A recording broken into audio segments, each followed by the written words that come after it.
Okay, good morning, everyone. It's my pleasure to be here with you this morning for day number 3 of Mom's Inner Wellbeing. It's a mini course with Herky Chopra. My name is Julie Reinard, and we decided to have me plug in this morning instead of David Richards so that Herky and I could have a conversation mom to mom. And I'm a mom of 2 kids. I have a 10-year-old and a 7-year-old, Kyle and Ella. And I have lots of thoughts and feelings and lots of questions for Herky because I think that we can understand each other having been through this pandemic and all the ups and downs. So it's my pleasure to be here to help facilitate for Herky today. Welcome. Thank you, Julie. So awesome that we could talk today. Okay. So, Julie, I do have like a presentation that perhaps you can share, or I just wanted to start off by, just going over how everything went yesterday, and I know you were also present yesterday, Julie. And by the way, we do have a winner from yesterday too, Julie, which we'll announce in the middle, Jennifer. Yay, Jennifer! Jennifer Childs is the winner of the raffle from yesterday. Yes. So Jennifer, I'll be getting in touch with you. And so Julie, if you could move to the next slide, then I just want to walk through yesterday's and ask, and if anybody comes live, then you can let me know. Okay. But, basically, let me ask you, unless we have people coming in and they want to comment. So yesterday we did the inner guidance, the intuitive meditation. How did you feel? How was your day? Can you just give me a little bit of feedback? Sure. Yeah, I really loved the meditation. I think I maybe mentioned at the very end of the session yesterday that you just have such a calm and soothing presence, and you really brought that into the meditation. And I felt a sense of levity after it was over, and I felt like nothing could get me down with my kids after that happened. So thank you for helping me get my day started off on the right foot and kind of feel that focus and that turning inward that I thought was really, it's needed for all of us, I think, during this time. That's awesome. And thank you for sharing that. And like I said, my children might disagree with the calm part as a mom, but I know I can always come back to it. And like the feelings that you experienced, I know that once you tap into it, it's like just, it's like you can always come back home, no matter where you go. It's the same feeling. Yes, absolutely. Absolutely. And you had mentioned that you wanted to go for a walk and, spend your day that way. Were you able to do that? And if not, then what came in the way? Yeah, so there was a little twist and turn yesterday. I have had kind of a chronic back thing for several years, and it got activated this week. And yesterday I went to the park with my kids, and I decided that I was going to pretend that I was not injured. And so I started running. We were playing cops and robbers. Okay. And in the moment, it was wonderful, but then it activated the back problem again. So I decided that my active self-care was not to go on the walk that I had been planning to go on. And so instead I took a rest and laid down so that I could try to get my back to relax. That's perfect. Okay, so you got feedback, and that's why I always tell moms, discover your own truth, because there is information, there is universal truth, but there is also your own personal feedback. So that's fantastic that how you shifted gears from walk to rest, which your body needed. Yes. And that's what your self-care looked like, that's beautiful. Yeah. Yeah. But yeah. In terms of this is outwardly, and in terms of your mental response, did you get frustrated that it didn't work out? Did you respond in a certain way? My response was I felt frustrated initially.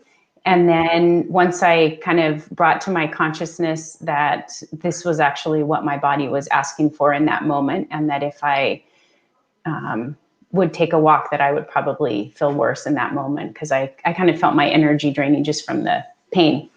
And so once I was able to flip that switch, then I was able to accept that this was what my body needed, and I was okay with it. So I didn't beat myself up, which in the past I might have. Perfect. So you responded instead of reacting, and also you listen to your body, which is again, yesterday we said, let's tune into our body. How do we feel? This was more physical in nature. And then also how your body responds when it's an emotional, some roller coaster going on or something just irritated. Where do you feel it in your body? Do you feel it in your chest, in your abdomen, in your, throat? Different people feel it differently. Yes. Did you also notice, like, what does your self-talk look like? Did you have a chance to observe throughout the day? Are you kind to yourself? Are you compassionate? Are you harsh, or mix of everything?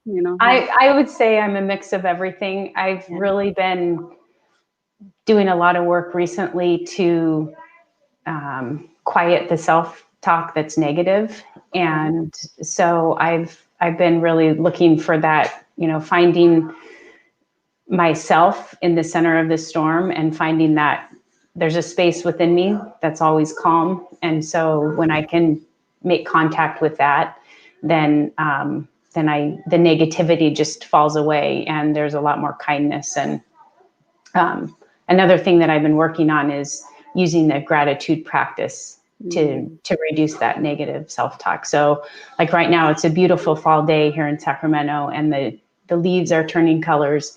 And so when I woke up this morning, I was able to see, wow, this is just incredibly amazing, so beautiful, and I'm feeling so blessed to be. And so when I feel grateful, there's just no space for the negative stuff. Yeah, amazing. Thank you for sharing that. Yeah, completely shift your perspective, right? When you're in that moment of awe and wonder and gratitude, it completely shifts how you look at life, how you look at your children, how you look at your spouse. Absolutely. Absolutely.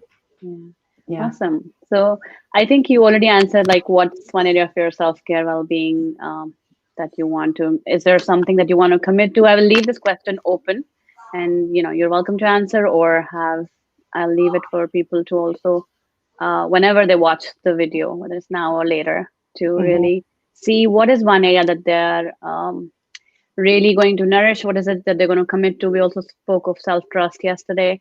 And then this is also about the balancing the wheel of self-care, which is one area they want to look at. What are their needs and the like? Yeah. Yeah. There's nothing else that comes to mind for me right now, but I know lots of other people will. Okay. Yeah. Yeah. If we can move to the next slide, but these would be good questions to begin with.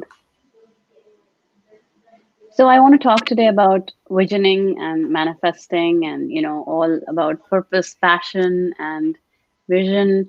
And a lot of people, have different ideas on what they want in life and how they want their what is their passion? Do they even have one? And how to figure it out?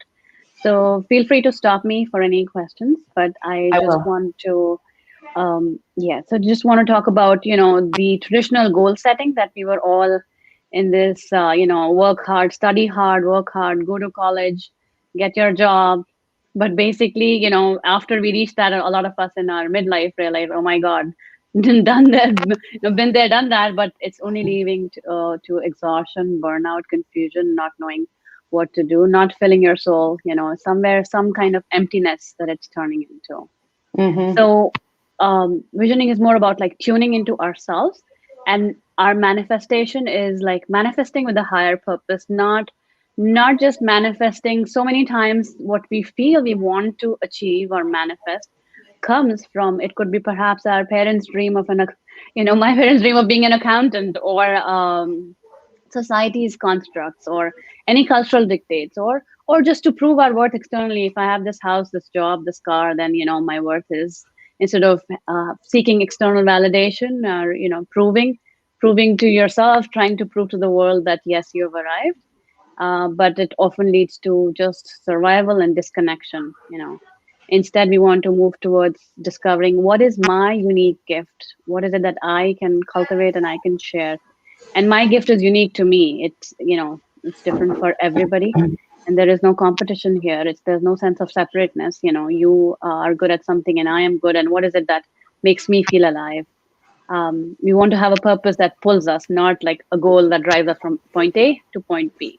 Right. Discovering Exactly. what is our, like Simon Sinek says, what is our big why, so that we are pulled, by a dynamic energy that changes our life and leads to radical transformation, and your quality of life drastically improves.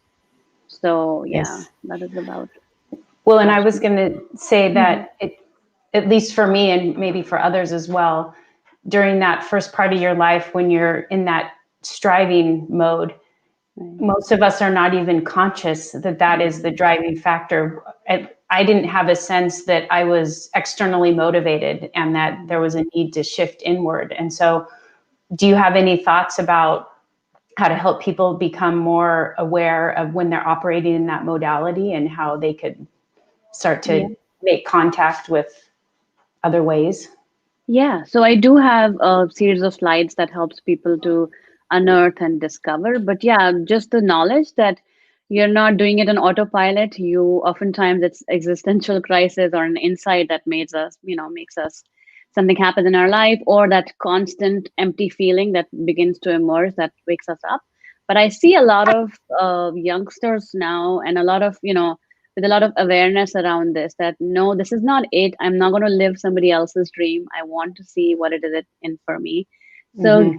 just the fact, having that awareness, having that consciousness does help.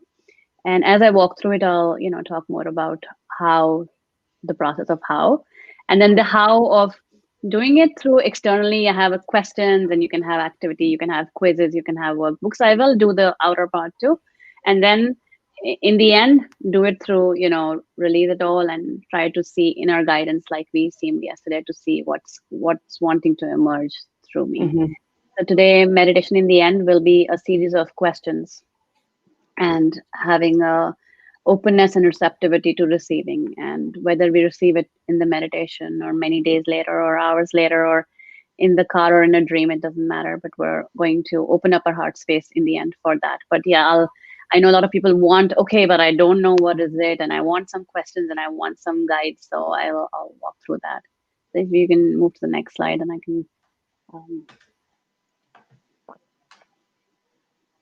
yeah. So there's a saying, don't ask yourself what the world needs, ask yourself what makes you come alive, and then go do that. Because what the world needs is people who have come alive, by Howard Mm-hmm. Thurman. And when people say, I don't know, so I have a few slides that, help you unearth into what some of the basic questions are like, what do you find yourself lost in? What fascinates you? What could you talk about at length without getting bored? So, for example, I could talk about this. I could talk about personal development, spirituality, moms all day, and I do not get bored. Mm-hmm. I mean, my daughter could talk about beauty as a teenager all day long. What it means, and somebody could talk about cars or whatever it is. Like, what is it that this is just a basic surfacing from what is it that you love to talk about. I have a friend who loves to talk about. She's an amazing chef, cook at home, but she loves to talk about, my mom too, like recipes all day long. So what is it that you like? And then what skills come to you naturally? Like, I'm born dancer, or not everybody is born something, but we do have skills, that areas of strengths that come to us very naturally. I sing well, or I speak well, I write well, or whatever it is that and what is it that your friends, family, your colleagues, all usually, would seek your input for? What is it that they call you for? Mm-hmm. And that feedback is great to have, because sometimes we might miss, what we have, our own strengths. And one crucial thing is, what would you do for nothing? If the starting point is this, when the starting point is a lot of pressure on turning the passion into a career in itself, is when, it sometimes loses the flavor of what is the creativity that's trying to emerge from you. So, what in the world, if you were not paid, what would you do for nothing? And the That's great. whole, and the fact that, we can, this is some questions that we can ask ourselves, but also implementing on those, because it's not like, oh, after I have answered these questions, I will have this one big perfect idea that I will implement. More often than not, it's experimentation, and experimentation comes only when you engage in something, so you actually go Right. forward and do it.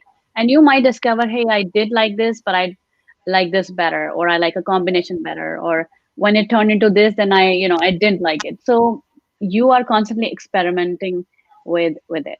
So Yes, on a daily basis, just trying yeah, things out, yes, not holding yourself back. yes. Yep. And I wondered if you had anything to say about the nature of the things that you love. For example, I know that for me, I, at certain times in my life, thought that I had to focus on skills that were concrete and that were easily translatable into the marketplace. Right. And so, and now I've kind of learned to listen to some other voices. Do you have anything to Yeah, say so about that? uh, I'll walk you through an ikigai concept, and it's a Japanese concept where the four circles where you said, are going to come together. What is it that you love? What is it that the world need? What can you be paid for? So I put that Mm-hmm. in the end because the very first step should be like a no pressure. And like you said, you shifted from trying to see what skills can be marketed or paid for. Moving, the very first should be, what would I do for nothing? Because that leaves your imagination and your creativity free rather Mm-hmm. than getting drowned in having the perfect answer, or would I be paid for it, or any of those things that may or may not be. This one just sets, because our dreams often, right from childhood, teenagehood, adolescence, is may or may not have been taken well, and we may have received external input, or hey, but this is not something that would pay you well, or this is not something. There are a lot of singers in the world, or some feedback like that that may have crushed what wanted to emerge from us. So Right. And we're it can be trying. the smallest thing that can inhibit that expression, and you aren't even aware of it until maybe much later in life, if ever. Totally passing remark from Aunt Sally, or from one Yeah.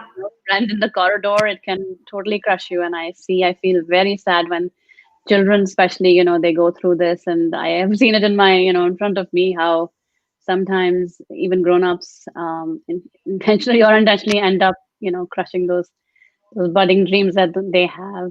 So yes, and I'm going to. That's why I come to the. I'm not just a dreamer. I am also want to have practical side to, so to say, what is it. But let's first. I would invite anybody to answer these questions, go deep into it, and see what's coming. What is it? What is a theme? So I've always sort of been a coach in my life.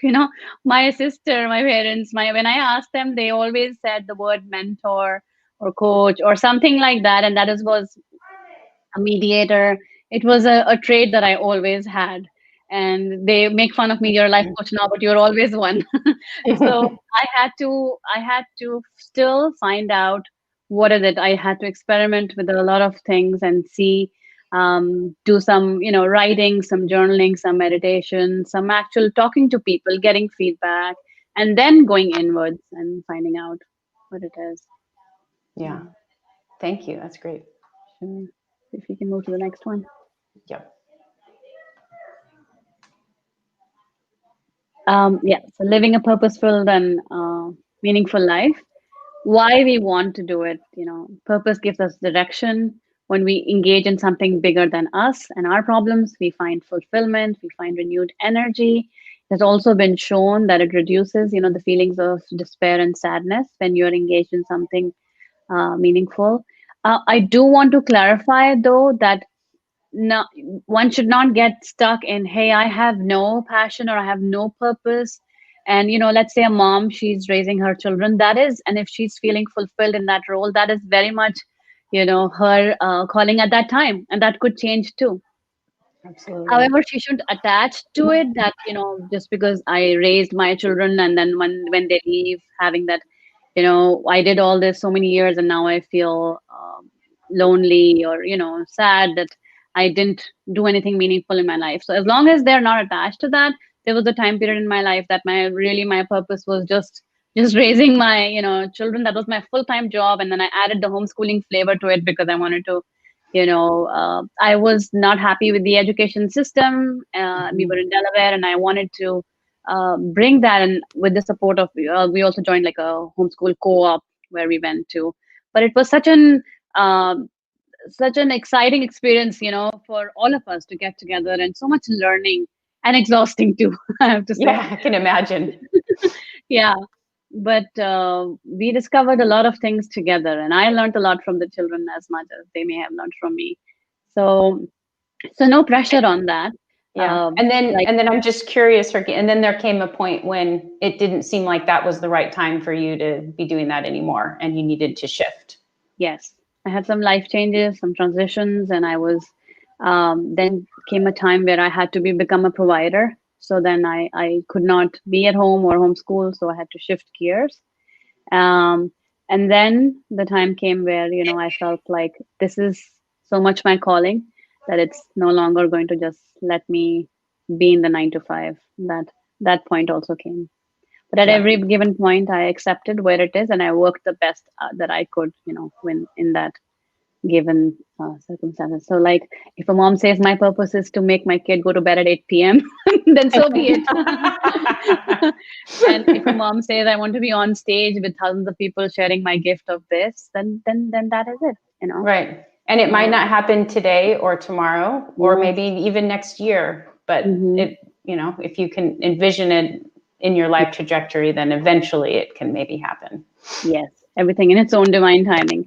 But when we do have some kind of, and sometimes we can just attach to a bigger purpose that's already. So if I really care about dogs, then I could attach myself to an organization. Not everybody needs to get into this big, it did not be a big grandeur sort of experiment, but yeah, oh, I know this organization, or I go read, in the library. I'm very fond. I was a teacher, but now I'm not, or I love to just, read to a group of kids, or I would love to be, help in a pet shelter. So whatever it is, it's just something to keep us alive, other than what we just do regularly. It does, like I said, challenges do exist, but then they take a backseat because you're so fully into it. As long as you put, your full heart and soul into it. Um, Yes. so I did cover some points from here, but yeah, and so we do the inner work and do it with playfulness, curiosity, and try to discover what is it. And then, like we were talking, what what drove me yesterday could change what it is today. And then again, I'm open to seeing, what tomorrow brings too. So living it on a day-to-day Absolutely. basis. Yeah. Can- Next slide. yeah. So, what are some of the things that, again, more stuff on how you can find out? So, go back to your childhood and see, you can find clues to what gave you the most joy, joy, and how you spent hours doing it. Were you sitting and, were you doing gymnastics all day long? What were you doing? Were you singing? What is it that you spent your day? Were you writing? And you just felt this utter state of, bliss in your Mm-hmm. childhood that you did. Um, Also try to experiment, like we said, do it on a daily basis. If you're very, very new to it, start doing it, start writing, and anything that's uplifting you or something that's drowning you, make a note of it. Mm-hmm. What is it that you did that energized you or made you feel lighter? And would you give up your favorite show? Would you give up your sleep for this? That it's, you're making this salad, whether you're making this salad or or designing this pot or whatever it is that you're doing, just try to find some clues around it. Be patient, be consistent with it. Tune into your body. When you see some things, what is it that, do you feel expansion or does it feel like contraction? You're in a space, you're maybe in a seminar, and that's like you're feeling like, or you're in a talk and you feel like, whoa, yes, this is it. Or are you feeling like, oh my god, I can't wait to be out of here? So get some clues in there. We've been Mm-hmm. there, all of us. Yes. um, and then, like I was saying, feedback, ask your friends, family, but be careful. You want the well-wishers. You want no, no naysayers out there and judgment. What do you think you're doing? Why are you asking me this feedback? Are you planning to quit your job? So don't be careful who you share it with and who you ask your feedback for. And then there are so many online archetype, personality, other type of quizzes to just help you. I did a few for the fun of it. Don't be limited or defined by it, but yes, just to know more about you, how you work, what kind of personality you have. You Mm-hmm. can go to the next slide. Yeah. Again, so this is impromptu. So before you feel like you have to come up with this perfect image of what you want to do, try a version of it. So scribble a few imperfect pages, sing a few crazy songs, bake a few burnt cookies, anything that takes the pressure off and gets you in tune with what wants to emerge versus the society's conditioning of perfection. And if your self-doubt comes, then you ask yourself, looking back from your grave, would you rather have done something meaningful in your life or just played it safe all your life? Last but not least, show up for life. Stop hiding behind the curtains. Who cares if you have come across a few bad, if people are afraid that if I do this, if I go, I might get some few bad comments or I might have some discouragement, but you do you just go, like we were talking about the inner critic yesterday, just, yes, do it, go ahead and do it. And again, if you're a caretaker and happy to be just a parent, that's amazing. Just do what fills you. Yeah. Absolutely. Next slide. Yep. Yeah, so this is Ikigai, and before I go, do you have any questions or is there anything that... I don't see any questions coming up yet, but I'm sure I'll have some questions after you go through this. I'm excited to hear it. Okay, yeah. So this is the concept of Ikigai. And this is where the 4 circles are coming. When you want to change, your passion, you want it to also be something that you can be paid for. When these 4 things meet is what you love, what you're good at, what can you be paid for, and what the world needs. So I'll just give you my example. I told you I've always, loved coaching, and I feel like I love talking about it, reading about it, the personal development, spirituality, coaching, everything mom stuff, the homeschool mom stuff, and other mom stuff. I've always loved doing that. So that is my passion. What are you good at? Yes. So I don't need to be perfect. It's just that what am I good at? So I feel like, yes, I'm well connected with my children. I truly and deeply enjoy what I do. Also in this profession of coach, I love helping moms. I love helping my clients, come from wherever they are. What is their calling, or what is it that they want to experience more joy and more upliftment in their lives that brings me joy. And I think from the feedback I get, yes, I'm good at it. What can you be paid for? Yes. So my profession can be a paid profession too. Like, as a coach, I can be paid for it. And what the world needs, yes, definitely. Like a lot of people need help. I think it's echoing. Sorry about that. Yeah, no, I think we got it fixed. Okay. Yeah. So when these 4 meet, which is your passion, your mission, vocation, profession, when these 4 circles meet is where your sweet spot lies in Ikigai. Yes. And I think you may have addressed this a little bit, but what tips and advice do you have for moms who feel like they're so deeply embedded in this role of caretaking that maybe looking at this feels overwhelming and they just can't even get in touch with their sense of joy? And I know that in my previous job, this was pre-pandemic, but I was so enmeshed in, the routine, the daily, get up in the morning, go to the gym because that's self-care. Because if I don't do that, then I'm going to be, self-deprecating throughout the day because I didn't do that piece. But really, I was too tired and I should have been sleeping in later. And then you get the kids to school and then you rush to work and maybe you're just a few minutes late to that meeting. And then you go through your day and then, it's 5:30, 6 o'clock and you're going, oh my God, what are we going to eat for dinner? Yeah. and then you come home and you give them chicken tenders or some crappy food and you just feel so bad about that too.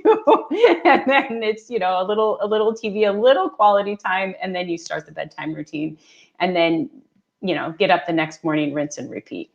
Yeah. How do you help support moms who are kind of in that mindset? Yeah. So there's a reason I put this slide at the end because I usually don't just bombard with too much information because I know moms are already overwhelmed. But there is a fire, when there is a fire in you that wants to move away from the routine. I did that too. And Julie, I totally hear you. I mean, where is the bloody time you get up and you do this and you drop them to the bus stop, get ready, go to work, come back, fix dinner, and then, I'm not. I did that. I did that for quite some time until the fire in me was so strong that I was willing to let Mm. go of a few going on Facebook or a few TV shows and then I'm not saying out of judgment at all. I'm just Mm-hmm. saying that, or on my weekend plans or stay up. So when you go piece by piece, when you go, that's why when we were just covering about what is your passion, go question by question and maybe do 2 questions a day. And you have to see what suits your lifestyle. Mm-hmm. So when we see gigantic pictures or, like for me, I'm a sort of math person. So spreadsheets and these pictures don't make me nervous, but I know like to my daughter or to a lot of other people, this is like, and um, but going to a store or going to like when I go with my daughter and we're shopping, I feel dizzy because I can't see those clothes, so many clothes on the rack. Yeah, So each sensory one, overload. yeah, sensory overload, but that's what exhilarates her. So we go piece by piece. So let's say, what are you good at? So the passion piece, wherein we went through those questions, we do 2 questions a day, we do 3 questions a day, we journal, and in between we allow a lot of space. So maybe when you're Mm. driving, maybe you're in your lunch hour, or maybe you're just getting to bed, you in those, or you're, after your meditation, you're those free spaces, things begin to come, things begin to emerge.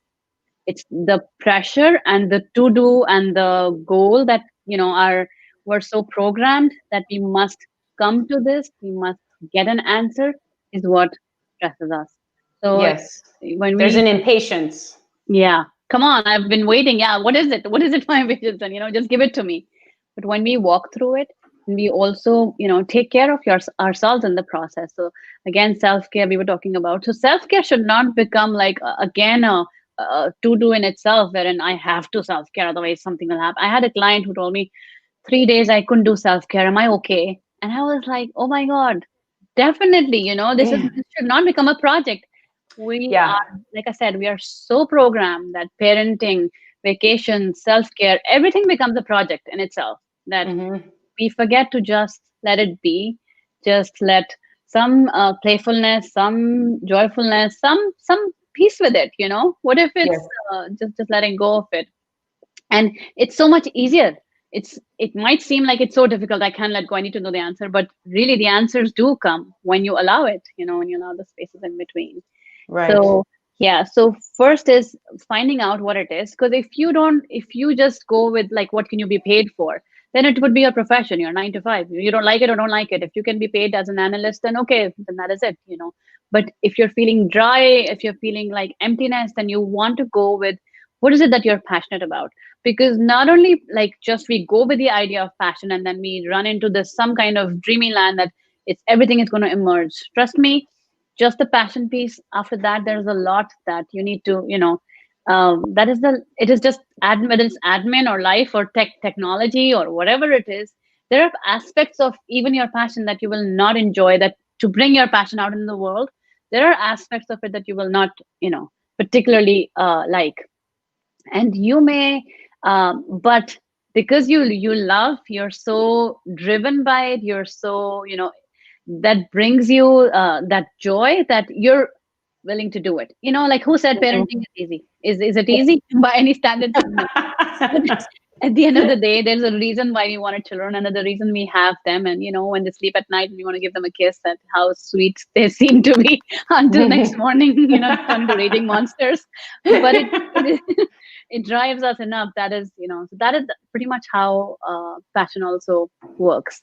You know, and then what you like, your idea may be unique, or your idea may be like something that nobody has ever heard of. So yes, it is also you can go through that route where nobody has ever heard of what you're talking about. Maybe a little difficult, but you could. But the other wheel, that is say what the world needs, if there's an identified need with it, then it's much easier to bring it into an action. So if you're a Hmm. nurse and like, or you're, let's say you're a postpartum nurse and you want to help moms do that, there is a need for that. There is a need for coaches. There's a need for therapists. There's a need for so many. There's need for teachers. So there is a need, right? And then are you good at it? So can you, again, you may not be perfect at it, you're good at it, and you're Hmm. willing to learn and enhance your skills at it as you go about your pursuing your passion. You're willing to learn more from it.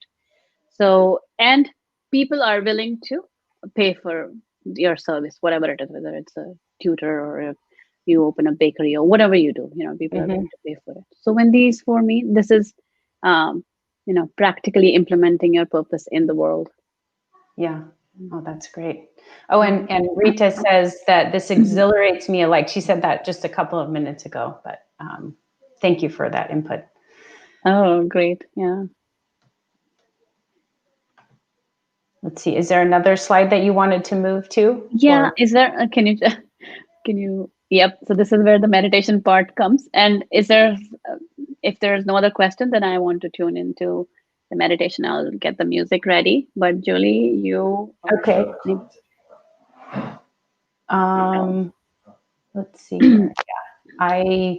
I'm just trying to think if I had any more questions for you. You're such a wealth of knowledge about all of this. So let me just reflect for a moment on the things that you've said so far and think if I have any other things that I want to Thank ask you. And as a I also mother. want to say that anybody who has questions, feel free to put it in Heart of the Matter or my group or David, or feel free. I will be answering all questions, anything that's coming up for you. Feel free Okay. to ask any questions later. Yeah, Okay. I'd be sure to answer you. I was just going to say about is it called Ikigai? I think you Yes, said it is. yes, It just occurred to me as you were speaking about the passion piece and the importance of that persistence and being okay with not getting it right. I think you said something about you're not going to succeed every time, but I just wanted to underscore that because I know for me as a woman, it's easy to put on that perfectionist hat and think, oh, I have to get this right the first time, or it's a sign from the universe that this is not my path. yeah, And so for that, you were talking about that fire where the fire became so strong that you were compelled yeah. to make a shift. And so that you allow that fire to drive you forward, even in those moments when you question it because you're not getting the outcome immediately that you desired. Yes. And you said it really well. Yep. Uh, That's exactly what it was. I literally called my friend Stacy and I told her, I think I'm burning in that chair or something is happening to me if I don't do it. yes, yes. Something will happen. And she's the one, I think the whole world told me, be careful, don't do this. But it had emerged up until then. I had done a lot of work, all these exercises, workbooks, inner work, and everything in between, and Yes, allowed plenty of space, and got busy in motherhood, everything. But it reached that bound, and she said, "Do it. It's this yes. time. It's like just do it right now because it is beyond your control now." Absolutely, absolutely. And then the one other thing that I just wanted to add in my own life is the consistency piece of doing something over time. Like for me, my morning journaling practice has become super important because when I do the journaling every morning, it makes it impossible for me to turn off the voice inside that's telling me the right path forward. And so there's a fine line between making self-care another project that becomes drudgery and then recognizing when you actually need to do something because it's part of that process that ultimately is going to move you forward and enable you to find that North Star or to really get in touch with that fire. Yes, yes. Um, And since so you mentioned Find Your North Star, there is also a book that is, have you read that? Finding Your North yes, Star? Yeah. yeah, Mm-hmm. yes, it's a wonderful book. Yeah. Yeah. Are we ready for Yeah. the music? Yeah. Yes. Okay, let me Oh, just so what I cue it up. wanted to do, Julie, was because we were talking about not moving into perfectionism or taking it as a project. I wanted to, before the meditation, take about two minutes and just release any energy, dance. I invite anyone who's watching this now or later to just sometimes this is a type of meditation that you first release whatever are your tight constructs of your mind and body and wherever you're holding it when you're trying to do visioning and when you're trying to find your purpose. First release all those blocked spaces, just let it be, then sit. And sometimes you can do like Mhm. solid 10-15 minutes of dancing or movement, and then you just, even if you're sweating and you're just sitting, and you'll just feel like, okay, your heart space has opened, your body has opened, your mind is open to receiving. Yeah, so. Okay. Okay. All right. I think we're ready. Here we go. Hey. Can you hear it? Yeah.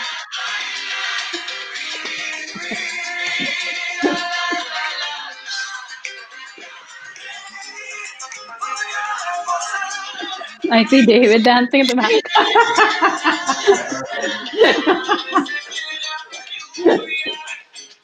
David is my production assistant today. He's our tech guy. Oh, there's a hand. Yeah, so release. Okay.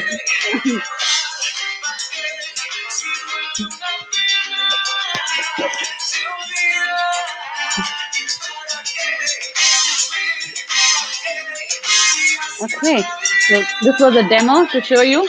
And when you're at, in your own private spaces at home, do like a 10-minute workout of a dance, and then Just go all in. then go all in. Yeah, I would go all in, but I'm holding this microphone and it will come off. So, two things I know, whether it's self-care or not, two things I know, that dancing and meditation are like, anything can happen. This is what just puts me back into, into that space. Yeah. Okay. Are you ready? Yes. Okay. All right. So now hopefully we should be panting by now, but because we're not, let's take about 4 or 5 deep breaths before we even begin. So fill your belly with air.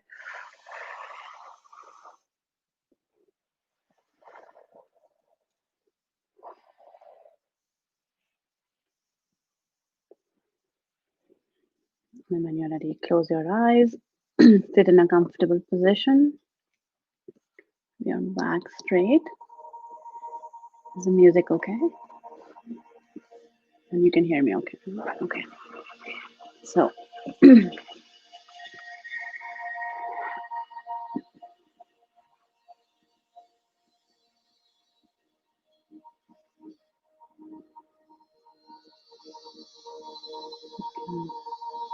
observe your breath. Tune into the music. Just fall into the music. Release all ideas, ideologies, everything. Just leave it aside for the next 10 minutes. Just be.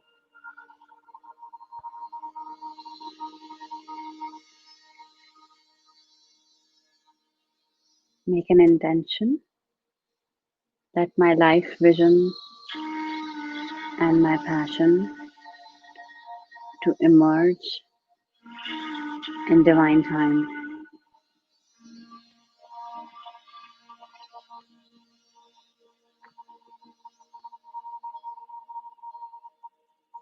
Notice your breath as it enters and leaves your nostrils.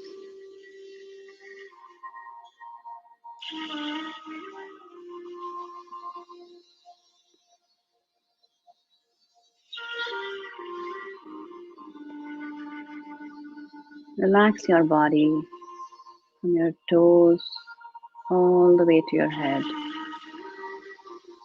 Just relax.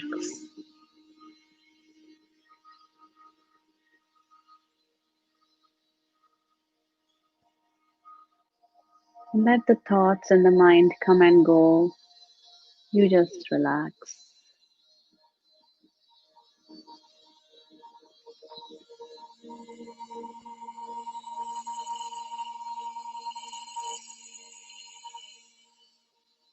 I allow for my highest vision and purpose to unfold before me.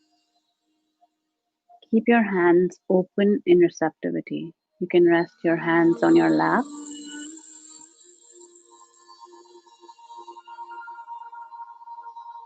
Keep it open as if you're willing to receive, without a condition on the timing of it.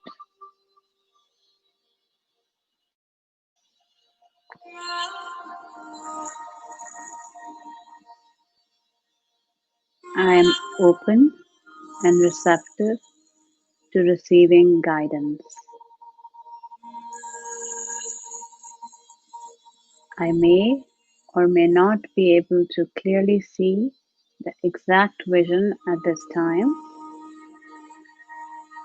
but I am willing to trust and surrender to the divine timing of it to emerge.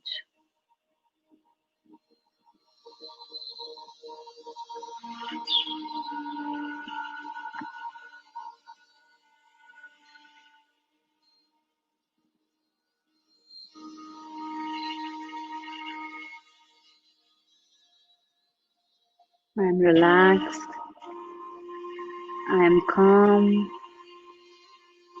the music is making me deeply peaceful inside.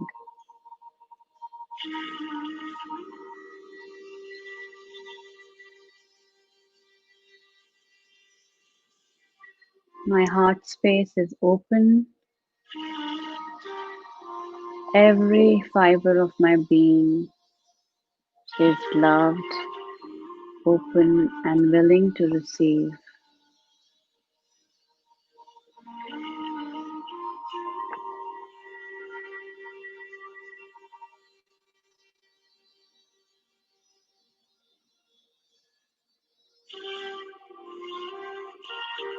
I am surrounded by a field of love and the knowledge that I am whole, complete, and enough.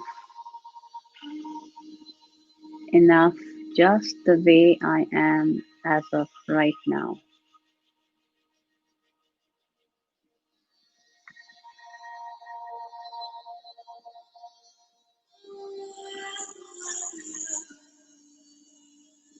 I'm going to lead you through a series of questions. Don't try to find the answer. Just let those questions go through your mind. What is the vision for my life?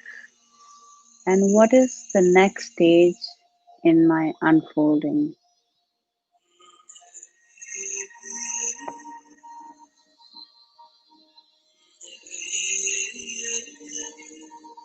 What is seeking to emerge through me?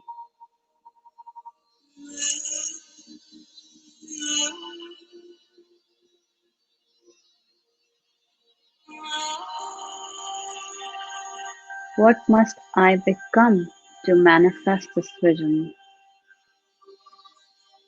And may I embody my own becoming.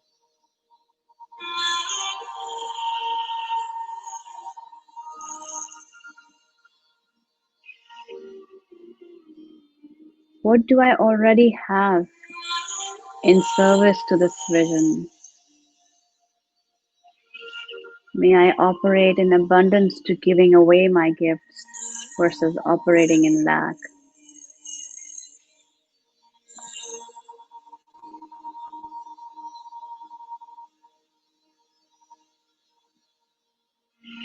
What is it that I must release or let go that no longer serves me?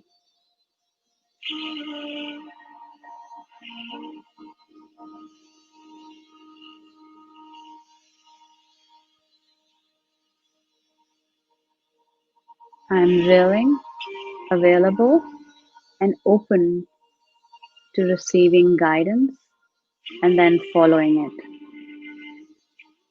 Whether it emerges as an insight, dream, sign, or a deep knowing.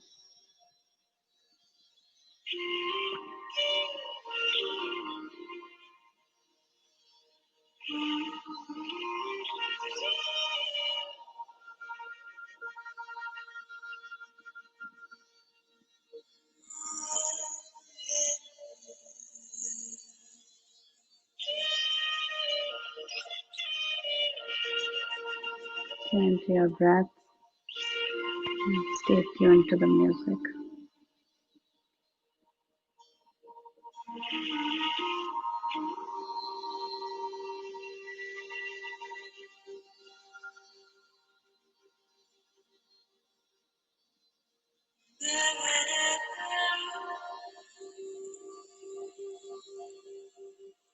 Stay open, stay receptive.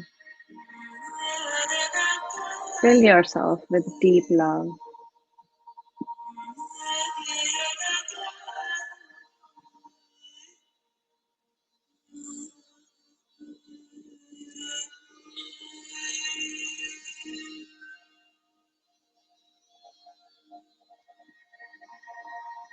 I am worthy of love and I am enough.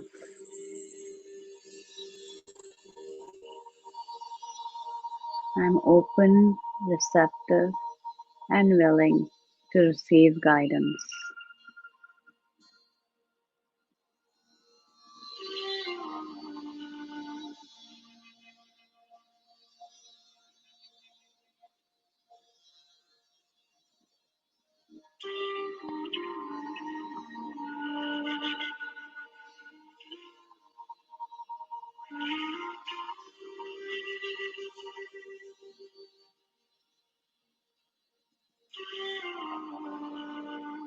I promise to keep coming back to tune in to myself versus all the external noise that I constantly hear.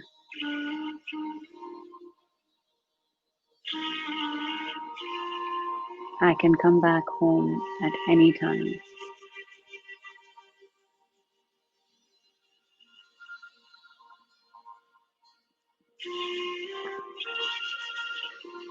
My inner peace is only a breath away.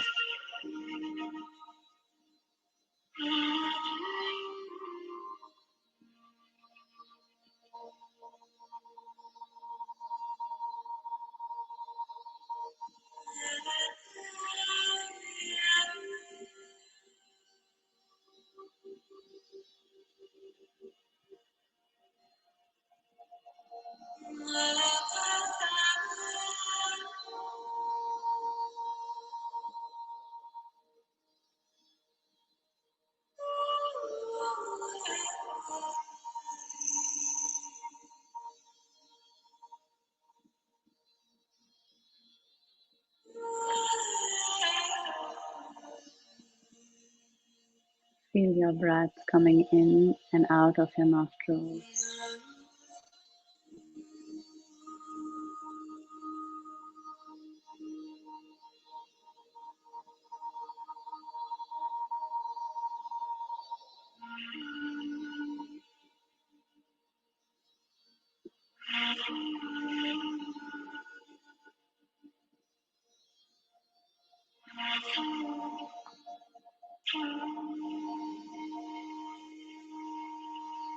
I am willing and open to receive.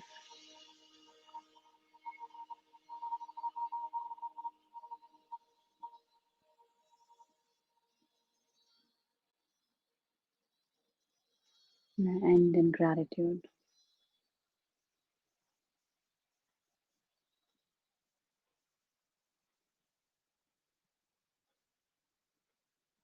When you feel ready, open your eyes whenever you're ready.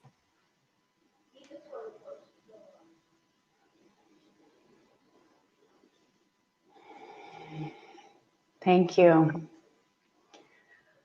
I love that inner peace is only a breath away. That's amazing.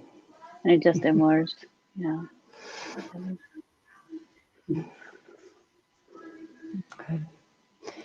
All right. Did you want to close now, or did you have anything else Unless you wanted anybody to else has, add? usually I just want to share this also, that every time I sit in meditation, I usually spend 2-3 minutes before and a few minutes after, because the energy that you create after meditation, if you immediately spend it in getting into something, like trying to do the dishes or talk to the children or whoever, you must restore the energy that you have just created and stay for another few minutes in silence. I spoke now, but usually spend it in silence so that carry it with you. Yeah. Okay, great. I'll just close by saying that I think the last session of the mini course is tomorrow morning at the same time, right? 9:30 Pacific time, 12:30 Eastern time. That's right. And we look forward to hopefully seeing some of you tomorrow. Yes. Thank you very much, Herky. That was wonderful. Thank you. Thank you, Julie. Have a great day. You too.